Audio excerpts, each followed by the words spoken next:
People eat, inhale plastics but don't know it. Parrots, humans eat and breathe in tens of thousands of microplastic particles every year, according to a new analysis published on Wednesday that raised fresh questions over how plastic waste could directly impact our health. Microplastics, tiny plastic shards broken down from man-made products, such as synthetic clothing, car tires and contact lenses are among the most ubiquitous materials on the planet. They have been found on some of the world's highest glaciers and at the bottom of the deepest ocean trenches. Several previous studies have shown how microplastics may enter the human food chain, including one last year that found them in nearly all major bottled water brands samples. In the research, Canadian scientists analyzed hundreds of data sets on microplastic contamination and compared them to the typical diet and consumption habits of Americans. They found that an adult male could expect to ingest up to 52,000 microplastic particles each year.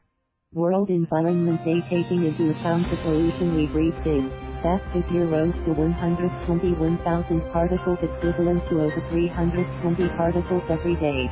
The release of the study coincided with the United Nations World Environment Day, the theme of which this year is air pollution. An additional 90,000 particles could be ingested each year if an individual only drank bottled water, according to the study, published in the journal Environmental Science and Technology. The authors stressed that their figures were estimates. The amount of plastics consumed by a given individual would depend largely on where they live and what they eat, they said. They added that the impact on human health of microplastic consumption was still not well understood. Microplastic particles smaller than 130 micrometers in diameter have the potential to translocate into human tissue and trigger a localized immune response, they said.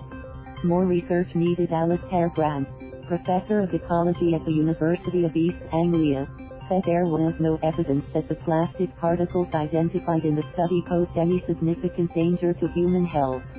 Grant, who was not involved in the research, added that it was likely that only a small percentage of particles inhaled actually reached the lungs. One of the two sources for particle concentrations in air said that the observed figures are too large to be inhaled, so the numbers of particles that actually reach our lungs will be much smaller than the numbers quoted, he said. The authors said more research was needed to better understand how many microparticles reach the lungs and stomach, and what, if any, danger this poses. The most effective way to reduce human consumption of microplastics will likely be to reduce the production and use of plastics, they said. AFP, thank you for watching. Please subscribe.